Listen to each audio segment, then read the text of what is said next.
जय हिंद विद्यार्थी मित्रांनो, मी प्राध्यापक अर्जुन कदम तुमचं सर्वांचं स्वागत करतो आपल्या युट्यूबच्या नवीन प्लॅटफॉर्मवरती, ज्याचं नाव आहे अभ्यास नीती। या प्लॅटफॉर्मवरती आपण जनरल स्टडी जीएस चे जे विषय आहेत ते अभ्यासणार आहोत। येणाऱ्या ज्या राज्यसेवेची पूर्व परीक्षा होणार आहे आणि 2024-2025 ची कंबाईन पूर्व परीक्षा होणार आहे, याच्या अनुषंगानं जीएस चे विषय आहेत त्याच्यापैकी महत्त्वपूर्ण असणारे विषय जे आपल्याला मार्क्स मिळवून देऊ शकतात। आणखीन एक सगळ्यात महत्त्वाचं की 100 मार्कापैकी जवळपास गेल्या काही 2-3 वर्षांमध्ये 22 ते 23 प्रश्न करंट अफेअर्सला विचारतात चालू घडामोडीच्या संदर्भात आपण सेशन घेणार आहे। त्यामुळे आजचं सेशन जे आहे ते अभ्यास नीतीवरचं पहिलं सेशन जे आपण घेतोय, त्यामुळे या चॅनलला सबस्क्राइब करा आणि लाईक करा। आपण सुरुवात करूया आजच्या सेशन पासून। आपण पहिलं सेशन जे घेतोय ते नुकताच झालेली 18वी लोकसभा आणि 18व्या लोकसभेमध्ये नवीन जे लोकसभेचे सभापती जे आहेत ते नियुक्त झालेत त्यांच्याबद्दल आपण माहिती जाणून घेणार आहे। याच्यामध्ये इंडियन पॉलिटी आणि चालू घडामोडी असा दुहेरी जो संगम आहे तो आपण या लेक्चर मध्ये बघणार आहे। तर सुरुवात करूया सेशनला। लोकसभेचा अध्यक्ष, तर बघा पहिला जाणून घेऊया की इतिहास काय। आता हे चालू घडामोडीचं सेशन आणि राज्यशास्त्र या दोघांचा मधला मिलाप जो आहे तो आपण इथं घालतोय, म्हणजे एकंदरीत 3 विषयांची सांगोपांग चर्चा आपल्याला इथं करायला लागेल। लोकसभेचा अध्यक्ष जो आहे हा लोकसभेचा अध्यक्ष ज्यावेळेस भारतामध्ये घेण्यात आला, म्हणजे 1921 मध्ये भारतातील पहिली लोकसभा जी आहे ती अस्तित्वात आली। याच्यामध्ये इतिहास नेमका काय आहे याच्याबद्दल थोडं जाणून घेऊ।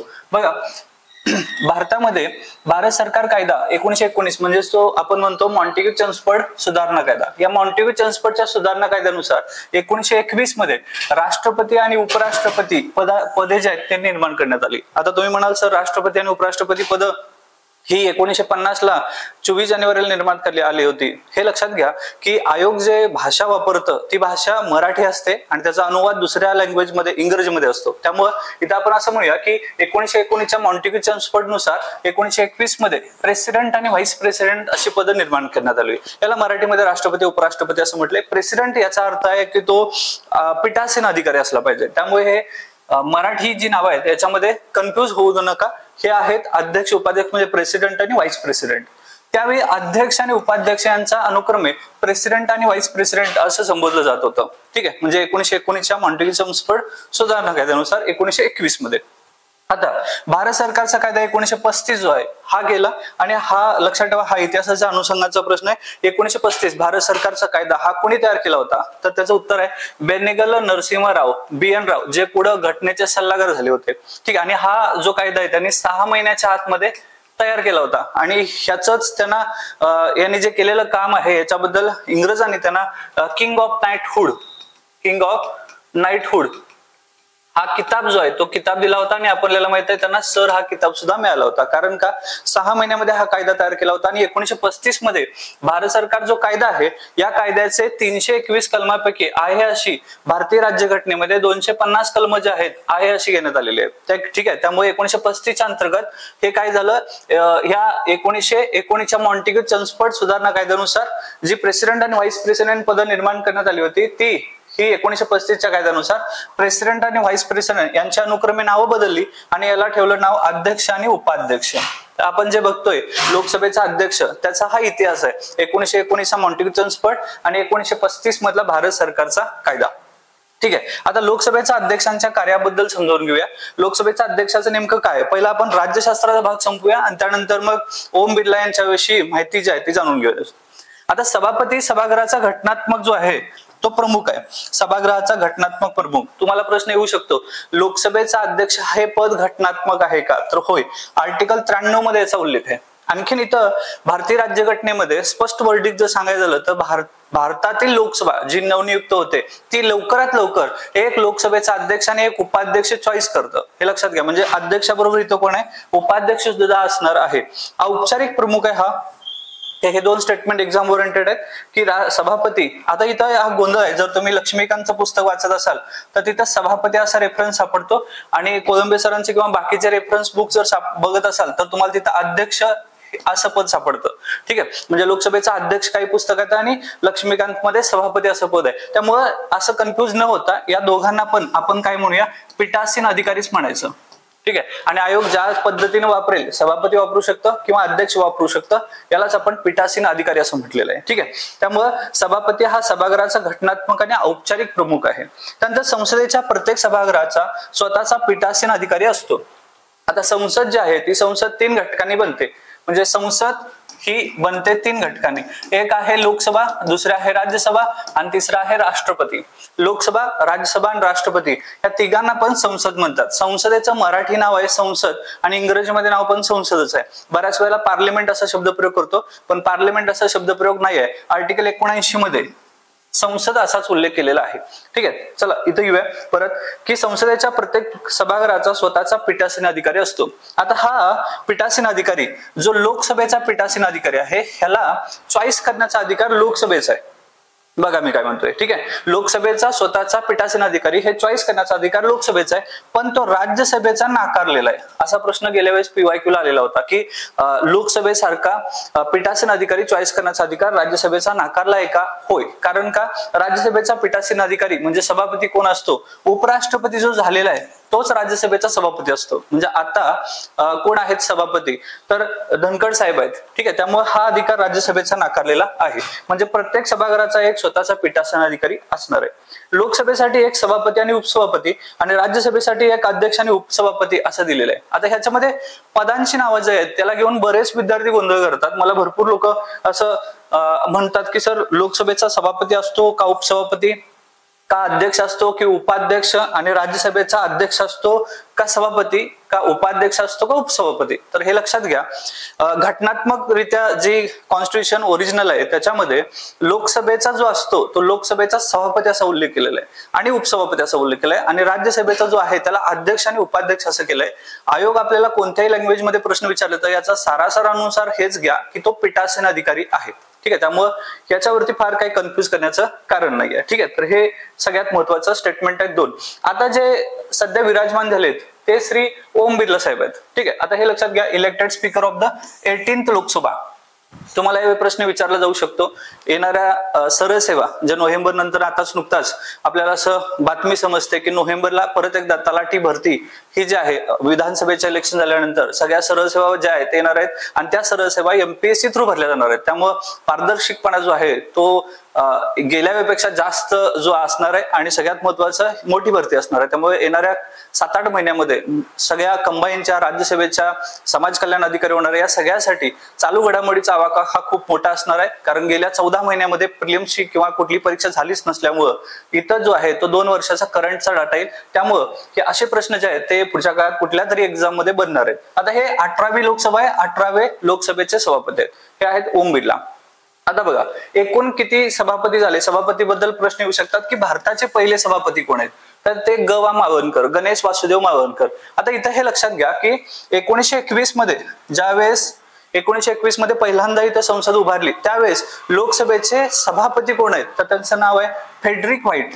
त्याचं नाव लक्षात ठेवा, फ्रेडरिक व्हाईट हे लोकसभेचे पहिले सभापती आहेत. ठीक आहे. म्हणजे अध्यक्ष आहेत फ्रेडरिक व्हाईट. इंग्रज माणूस आहे, इंग्रजांचा माणूस आहे तो व्हाईट रंगाचा आहे आपण म्हणूया, पण तो फ्रेडरिक व्हाईट आहे. त्यानंतर जर असं विचारलं भारतीय पहिले अध्यक्ष कोण आहेत, भारतीय अध्यक्ष, तर त्यांचं नाव आहे विठ्ठलभाई पटेल. विठ्ठलभाई पटेल पटेल.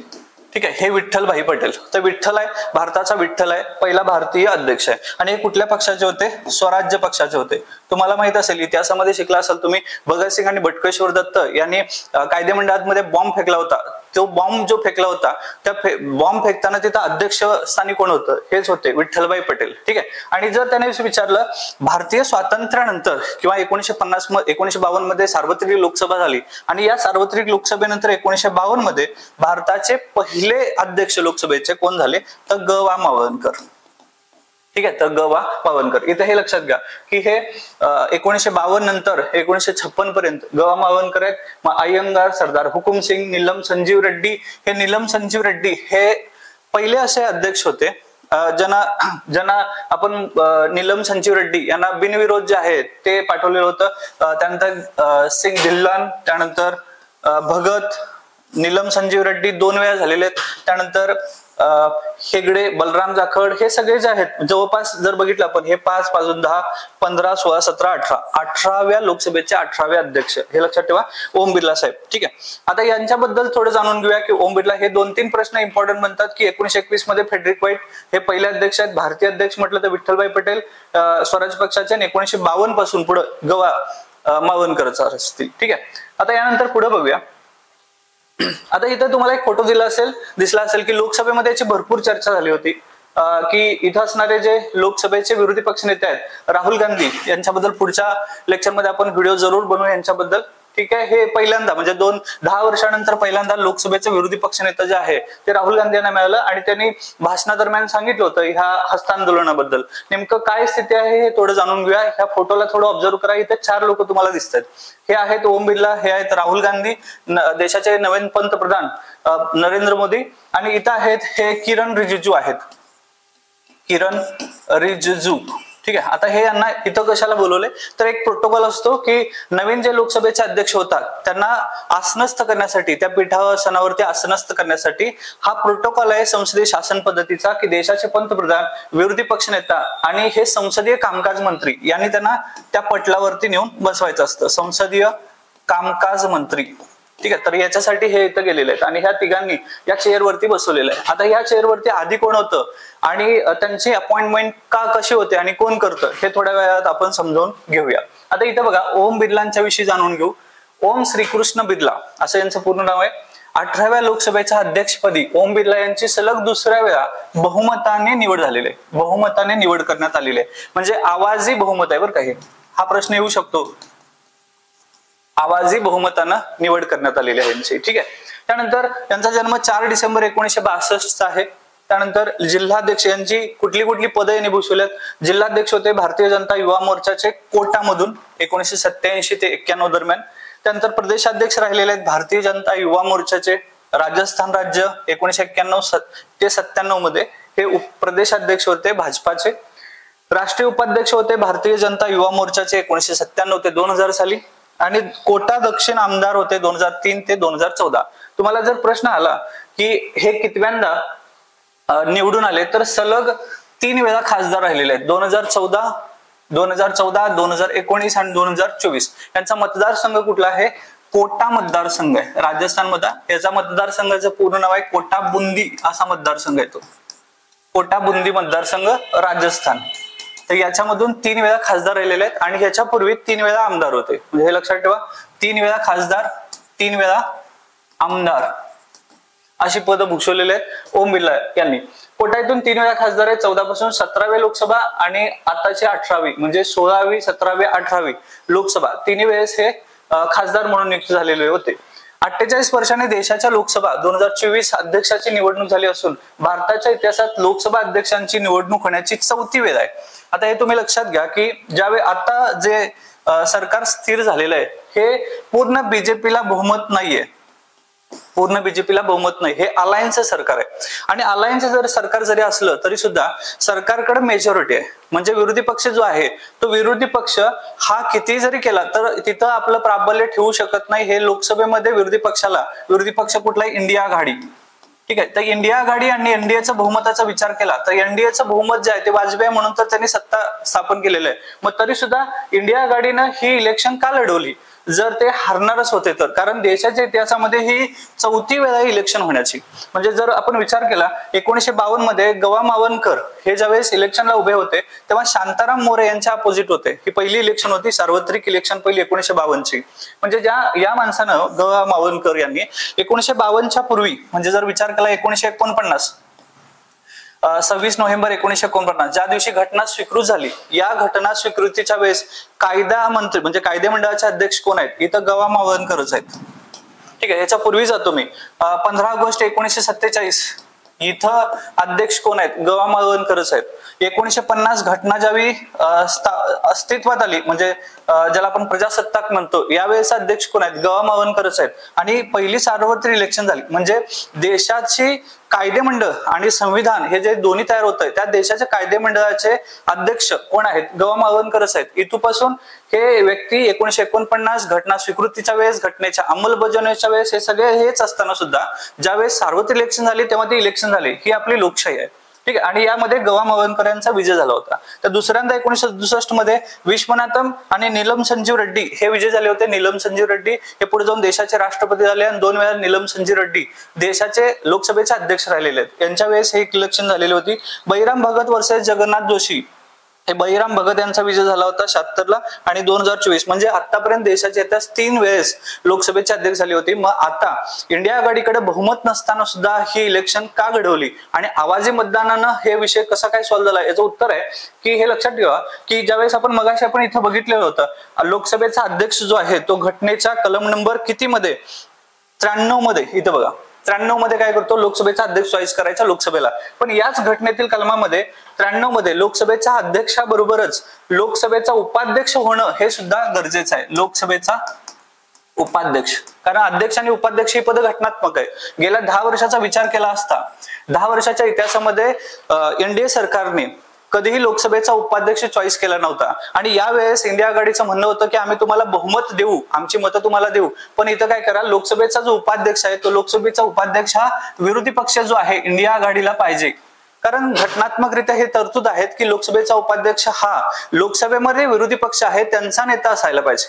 ठीक आहे. आणि म्हणून इंडिया आघाडीने एक प्रतिनिधित्व दिलं सुरेश यांना, खासदार सुरेश यांना या आघाडीमध्ये उभं केलं आणि यांचा पराभव झाला, कारण आवाजी मतदानानंच हा विषय संपला. पण ही इलेक्शन देशाच्या इतिहासावरती 4थ्यांदा का झाली? त्याचं कारण आहे की सत्ताधाऱ्यांनी गेली 10 वर्षात आणि आताच असणारे जे वर्ष आहे याच्यामध्ये लोकसभेचा उपाध्यक्ष दिला नाही, ज्याला स्वतःचं स्थान आहे लोकसभेच्या उपाध्यक्षामध्ये. म्हणजे अध्यक्ष ज्यावेळी गैरहजर असेल त्यावेळी लोकसभेच्या उपाध्यक्षांनी चॉईस करायचं आहे, कामं सगळी भुसवायचे आहेत. पण गेल्या 10 वर्षात लोकसभेचा उपाध्यक्षच नाही आहे, त्यामुळे ही इलेक्शन जी आहे ती थोपवली गेली.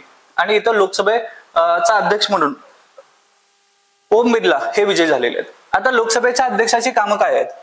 लोकसभेच्या अध्यक्षाच्या कामामध्ये ते लोकसभेच्या बैठकीचे अध्यक्षस्थान करतात, तिची सर्व कारवाई चालवतात. तुम्ही बघितलं असेल ज्या लोकसभेची पहिली बैठक भरली त्याच्या सगळ्यांचा अध्यक्ष बैठकीचे अध्यक्षस्थान ते स्वीकारतात, चेअरपर्सन म्हणून तेच आहेत.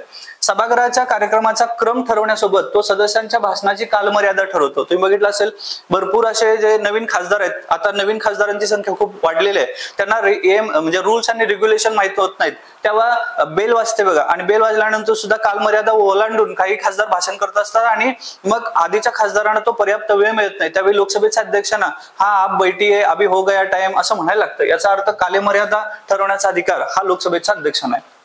प्रत्येक सदस्य त्यांना संबोधित करून भाषणाला सुरुवात करतो आणि ते सभागृहात शिस्त पाळतात आणि सभागृहात असंसदीय भाषेचा वापर करतात.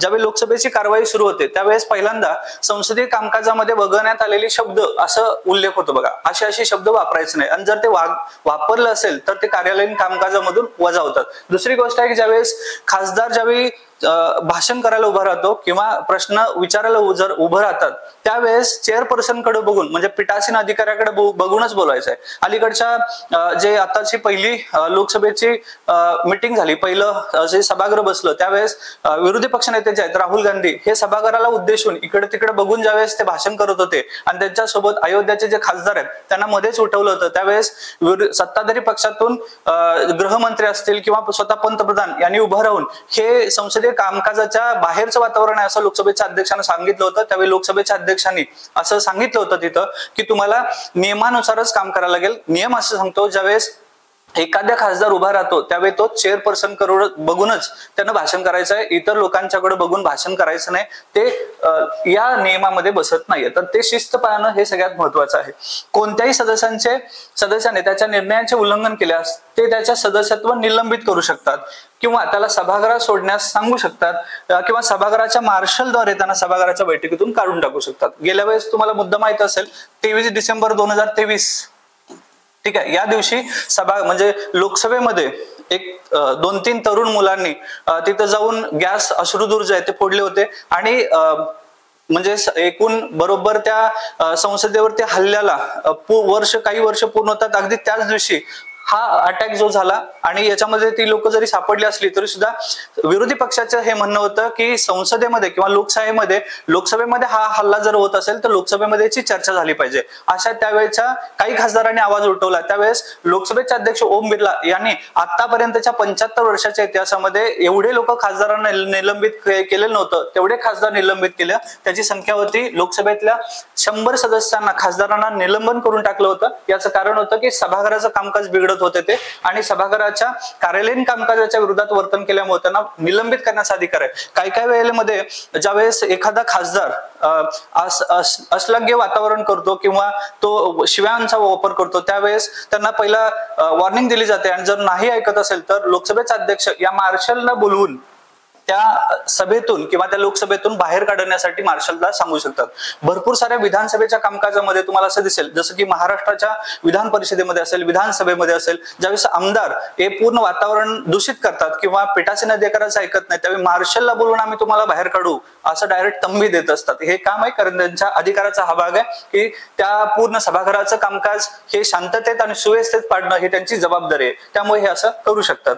सदनात कधीही गोंधळ निर्माण झाल्यास किंवा सदस्य शिस्तीचे उल्लंघन केल्यास ते सभागृहाची बैठक तहकूब करू शकतात. अशा भरपूर वेळेला सभागृहाची बैठक जी आहे ती तहकूब होऊ शकते.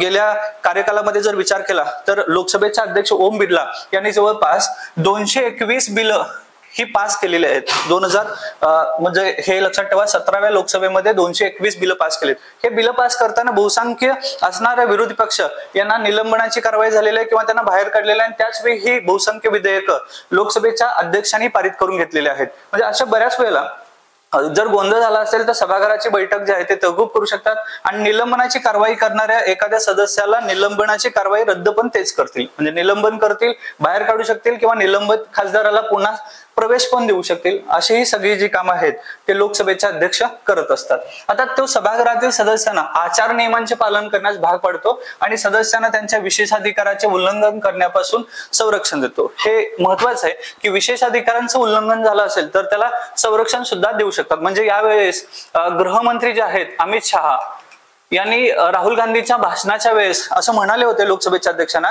की लोकसभेच्या अध्यक्षांनी आम्हाला संरक्षण द्यावं कारण त्यांचे विशेषाधिकारांचं उल्लंघन होतंय, त्यामुळे तुम्ही आम्हाला संरक्षण द्यावं. आणि विरोधी पक्ष तर नेहमीच हा म्हणत असतो की आम्हाला तुम्ही संरक्षण द्यायला पाहिजे कारण हे जे व्यक्ती आहेत अध्यक्ष हे कुठल्याही पक्षाचे सदस्य आहेत की नाहीत याच्याबद्दल रूल असा आहे की ब्रिटनमध्ये ज्यावेळेस अध्यक्ष असतो त्यावेळेस तो म्हणजे पक्षाचा सदस्यत्वाचा राजीनामा देत असतो. पण इथं मात्र आमच्या लोकशाहीमध्ये जे काही अध्यक्ष होतात त्यांनी आपल्या पक्षाच्या सदस्यत्वाचा राजीनामा द्यायचा नाहीये. ठीक आहे, तर हा एक प्रोटोकॉल तुम्ही समजून घ्या आणि त्यामुळे हे व्यक्तिभेदपणा होऊ नये असं ब्रिटनमध्ये खास करून. आणि इथं अजून एक आहे की हा व्यक्ती जर इथला चेअरपर्सन होत असेल तर त्यांनी पक्षाचा राजीनामा द्यायचा, पण पुढच्या इलेक्शनमध्ये ज्यावेळेस तो इथं पुन्हा एकदा हा उभारला तर याच्या विरोधात कोणी उभं राहायचं नाही. हा तिथला प्रोटोकॉल आहे. ठीक आहे, आपली लोकशाही मात्र अलग आहे. आपल्या लोकशाहीमध्ये अध्यक्ष जो होतो तो पक्षाचा राजीनामा देत नाही. तो पक्षाचा राजीनामा न देता तो पदावरती बसलेला आहे. त्याला कामकाज हे जे आहे ते पारदर्शी करायचं आहे आणि कुणालाही मध्ये भेदभाव करायचा नाहीये. यानंतर विचारार्थ कोणताही प्रस्ताव किंवा प्रश्न स्वीकारणे न स्वीकारण्यावर कधीही वाद निर्माण झाला तर त्यावर आपला निर्णय देतात. सभागृहात कोणत्याही मुद्द्यावरती पक्ष आणि विरोधकांना समान मते मिळाल्यावर ते निर्णायक मत देतात. हा मुद्दा एक्झाम ओरिएंटेड आहे. याला म्हणतात कास्टिंग वोट. ज्यावेळेस समसमान मतं पडतात त्यावेळेस कास्टिंग वोट देतो लोकसभेचा अध्यक्ष आणि तेच मत जे आहे ते निर्णायक म्हटलं जातं. आता याच्यामध्ये कुठलाही सदस्य जर प्रस्ताव किंवा प्रश्न स्वीकारणे किंवा न स्वीकारणे हे लोकसभेच्या अध्यक्षावरती डिपेंड आहे की तो स्वीकारायचा का नाही स्वीकारायचा आहे. त्यामुळं हे अधिकार आहे त्याला स्वच्छाधिकार की अशा प्रकारचा तो निर्णय घेऊ शकतो आणि समसमान मतं पडलं तर तो कास्टिंग वोट देतो. जेव्हा एखादा सदस्य स्थगन प्रस्ताव मांडतो तेव्हा तो स्वीकारण्याचा की नाही स्वीकारायचा हे सभापती ठरवतात. याशिवाय हे विधेयक धनविधेयक आहे किंवा नाही एक एक मुद्दा आपण चर्चेत करू. पहिला आहे स्थगन प्रस्ताव. हा लक्षात घ्या की स्थगन प्रस्ताव म्हणजे कारवाई जी चाललेली आहे ती थांबवा आणि या विषयाकडे वळा जो सार्वजनिकदृष्ट्या महत्वाचा मुद्दा आहे. हा स्थगन प्रस्ताव केवळ लोकसभेतच मांडता येतो. राज्यसभेत हा स्थगन प्रस्ताव मांडता येत नाही. त्यामुळे इथं स्थगन प्रस्ताव मान्य करायचा की नाही करायचंय हे लोकसभेचा अध्यक्ष ठरवेल, आणि जर मान्य करत असेल तर प्रस्ताव मान्यता होतो आणि त्याच्यावरती मग चर्चा होते. दुसरी गोष्ट आहे की धनविधेयक आहे की नाही हे ठरवायचा अधिकार कुणाला आहे? लोकसभेच्या अध्यक्षाला. आता घटनेमध्ये धनविधेयक कुठल्या कलमात आहे? तर आर्टिकल 109 मध्ये. आता तुम्ही म्हणाल सर चुकीचं शिकवायला लागलंय आम्हाला, तर आतापर्यंत 110 मध्ये धनविधेयक सांगितलेलं आहे. तर हे लक्षात घ्या, ओरिजिनल राज्यघटनेमध्ये जर तुम्ही बघितला तर 110 मध्ये धनविधेयकाची व्याख्या आहे आणि धनविधेयक 109 मध्ये म्हणजे कार्यपद्धती वगैरे सगळे येतं. इथं आपण जे म्हणायला लागलोय ते धनविधेयकाची व्याख्या आहे, ठीक आहे. आणि त्यामुळे हे धनविधेयक आहे की नाही ठरवणार कोण? लोकसभेचा अध्यक्ष, आणि हा याचा स्वेच्छाधिकार आहे. एखादं साधं विधेयक सुद्धा तो धनविधेयक मध्ये रूपांतर करू शकतो. जेव्हा जेव्हा संसदेच्या दोन्ही सभागृहाची संयुक्त बैठक पार पडेल तेव्हा तेव्हा लोकसभेचे अध्यक्ष त्याचे अध्यक्ष असतात. म्हणजे घटनात्मक आर्टिकल 108 मध्ये संयुक्त बैठकीची तरतूद आहे. संयुक्त बैठक आतापर्यंत 3 वेळेस झाले.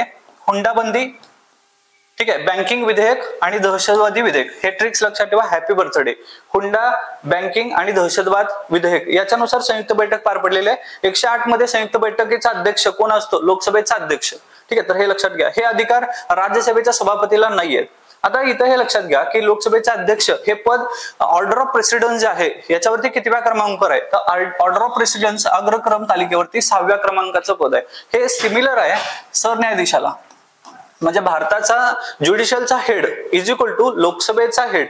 म्हणजे जे अधिकार सरन्यायाधीशाला आहे तेच अधिकार काही बाबतीत तुम्हाला लोकसभेच्या अध्यक्षाला बघायला मिळतील. जसं की पक्षांतर बंदी जी आहे 10वी अनुसूची, त्या 10वी अनुसूचीमध्ये सध्या भारतामध्ये खूप सारा गोंधळ सुरू आहे, जसं की महाराष्ट्रामध्ये आणि इतर राज्यामध्ये सुरू आहे. तर 10व्या शेड्यूल मध्ये जर एखादा आमदार किंवा खासदार सत्तांतर करत असेल, तो पक्षांतर करत असेल, तर याच्या बाबतीत ते निर्णय जे आहेत ते कोण घेतं? तर लोकसभेचे अध्यक्ष, आणि राज्यामध्ये पीठासीन अधिकारी म्हणजे विधानसभेचे किंवा विधान परिषदेचे अध्यक्ष. म्हणजे हे तुम्हाला हे पद ऑर्डर ऑफ प्रेसिडेन्स मध्ये 6व्या क्रमांकाचं दिसेल. हाही अशा पद्धतीचा प्रश्न येऊ शकतो. आता सगळ्यात शेवटी येऊया आपण की हे प्रोटेम स्पीकर हे नेमकं काय आणि याची का अपॉइंटमेंट होते हे लक्षात ठेवा. 17वी लोकसभा ज्यावेळेस विसर्जित झाली, प्रधानमंत्र्यांनी 17वी लोकसभा विसर्जित केली आणि 18वी लोकसभा जी आहे त्याचं कार्यालयीन कामकाज सुरू झालं, त्यावेळेस असं एक पद असतं विद्यार्थी मित्रांनो, जे लोकसभेचा कार्यकाल संपला तरी ते पद संपुष्टात येत नाही. मी काय म्हणतोय बघा, लोकसभेचा कार्यकाल संपला तरी सुद्धा ते पद विसर्जित होत नाही. ते पद आहे लोकसभेचा अध्यक्ष. म्हणजे ओम बिर्ला अध्यक्ष स्थानी हे कायमच होते. आता ज्यावेळेस नवीन लोकसभा झाली, नवीन लोकसभा गठीत झाली, त्यावेळेस एक अधिवेशन आलं असतं, त्याला म्हणतात लेम डक्स अधिवेशन. जुने खासदार आणि नवीन खासदार एकत्र मीटिंग होते, त्याला लेम डक्स अधिवेशन म्हणतात. त्यानंतर लोकसभेच्या अध्यक्षांना आपलं पद सोडून द्यायचं. म्हणजे बघा मी काय सांगतोय, अध्यक्ष तोपर्यंत राहील जोपर्यंत नवीन लोकसभा नियुक्त होत नाही, आणि ती झाल्यानंतर त्यांना पद सोडायचं. आणि अशा वेळेस मग आता प्रोटेम अध्यक्ष जो आहे हा प्रोटेम अध्यक्ष, या प्रोटेम अध्यक्षाची निवड कोण करतो? तर हे लक्षात ठेवा, नेमणूक किंवा निवड हे राष्ट्रपती करतात. भारताच्या राष्ट्रपती ह्या प्रोटेम स्पीकरची निवड करतात. याचं काय काम आहे प्रोटेम स्पीकरचं? तर सगळ्यात महत्वाचं एक काम आहे, जे 543 भारतातील लोकसभेचे मतदारसंघ आहेत यांना खासदार असं म्हणून जे आले ते ऍक्च्युअली खासदारच नाही आहेत. मी काय म्हणतोय बघा, लोकसभेचं निवडणूक झाली आणि ते खासदार जिंकले, मोठमोठे बोर्ड होर्डिंग्स आपण उभारले की लोकसभेचा खासदार झाले म्हणून. ऍक्च्युअली ते खासदार नाहीत तोपर्यंत जोपर्यंत त्यांनी सदस्यत्वाची शपथ घेतली नाही. सदस्यत्वाची शपथ घेणं हे इम्पॉर्टंट आहे. जोपर्यंत सदस्याची शपथ घेत नाहीत तोपर्यंत ते खासदार नाही आहेत. आणि त्या सगळ्या सदस्यांना शपथ कोण देतो? तर हे व्यक्ती आहेत प्रोटेम स्पीकर. आणि प्रोटेम स्पीकरची नेमणूक किंवा निवड किंवा त्यांना देणारे शपथ कोण देतं? तर भारताच्या महामहिम राष्ट्रपती असं देत असतात. आणि यावर्षी हे प्रोटेम स्पीकर जे आहेत भर्तहरी महताब म्हणून आहेत, हे यांना केलं होतं कारण हे ओल्डेस्ट आहेत. ज्येष्ठ सदस्य जे आहेत, असं नाही की सत्ताधारी विरोधक, ज्येष्ठ जे आहेत ते करतात. आणि हे ज्येष्ठ भर्तहरी महताब यांना अपॉइंट केलं. राष्ट्रपतीने त्यांना शपथ दिली प्रोटेम स्पीकरची. आणि प्रोटेम स्पीकरचं काम आहे की बाकीच्या सगळ्या सदस्यांना शपथ देणं. आणि सगळ्यात दुसरं एक महत्वाचं काम आहे की लोकसभेचा जो अध्यक्ष आहे त्या लोकसभेच्या अध्यक्षाची निवडणूक घेणं. हे 2 कामं प्रोटेम अध्यक्ष करत असतो. आता एक मुद्दा महत्वाचा येतं की ज्येष्ठ सदस्यांना सर तुम्ही सांगताय की प्रोटेम स्पीकर करतात, पण आताच्या 18व्या लोकसभेचे ज्येष्ठ खासदार कोण आहेत? त्यांचं नाव आहे बालू आहेत, ठीक आहे. तर या बालू यांना ज्येष्ठ सदस्यत्व आहेत, मग यांना का केलं नाही? तर बऱ्याच वेळेला काय होतं, ज्या रूढी परंपरा आहेत त्या लोप पाहून सत्ताधारी आपल्या पॉवरचा मिसयूज करतायत. जसं की लोकसभेच्या उपाध्यक्षाबद्दल जाणून घेता येईल किंवा या ज्येष्ठतांच्या सदस्याबद्दल जाणून घेता येईल. हे लक्षात ठेवा की प्रोटेम अध्यक्ष हे राष्ट्रपतीने यांना शपथ दिली आणि यांची 2 कामं आहेत की सगळ्या सदस्यांना शपथ देणं आणि दुसरी गोष्ट आहे की अध्यक्षाची निवडणूक घेणं. आता प्रोटेम स्पीकर कोण आहेत असा प्रश्न येऊ शकतो. महताब हे लक्षात ठेवा. यांचं एक महत्वाचं आहे की हे कटक ओडिशा ह्या मतदारसंघातून आहेत आणि जवळपास 7 वेळा लोकसभेमधून निवडून आलेले आहेत. त्यांना संसद अवॉर्ड सुद्धा भेटलेले आहेत. तर हे आहे भर्तहरी महताब आणि यांनी सगळ्यांना शपथ दिली आणि लोकसभेचा अध्यक्ष हा आवाजी मतदानाने जिंकले ते होते ओम बिर्ला साहेब. आणि ते व्यासपीठावर म्हणजे चेअरपर्सन वरती सोडवण्यासाठी त्यांना कोण कोण आलं होतं? 4 लोक लक्षात ठेवा. भारताचे पंतप्रधान राहुल गांधी, विरोधी पक्ष नेते लोकसभेचे, त्यानंतर संसदीय कामकाज मंत्री, हे 3 जण त्यांना चेअरपर्सन बसवून येतात आणि त्यानंतर मग लोकसभेचं चर्चासत्र जे आहे ते सुरू होतं. ठीक आहे. तर अशा पद्धतीनं इतिहास या घटकामध्ये घेतला आपण मॉन्टेग्यू चेम्सफोर्ड पासून भारताचा कायदा 1935 चा. त्यानंतर आपण राज्यघटनेच्या संदर्भात विषयाची माहिती घेतली कारण इथं पूर्ण संसदीय कामकाजाची चर्चा होते. लोकसभेचा अध्यक्ष असेल तर धनविधेयकाच्या पासून अगदी प्रोटेम अध्यक्षापर्यंत आणि दुसरी चर्चा चालू घडामोडीशी रिलेटेड. तर अशा दर्जेदार नवीन व्हिडिओ घेऊन मी तुमच्यासमोर येतोय आणि येणाऱ्या परीक्षेमध्ये आपल्याला केवळ चालू घडामोडी नाही तर विषयाशी रिलेटेड डाटा सुद्धा जो आहे तो आपल्याला समजून घ्यायचा आहे. त्यामुळे चॅनलला नक्की सबस्क्राईब करा, फॉलो करा, लाईक करा आणि पुन्हा भेटू आपण नवीन एका व्हिडिओ सोबत. तोपर्यंत धन्यवाद.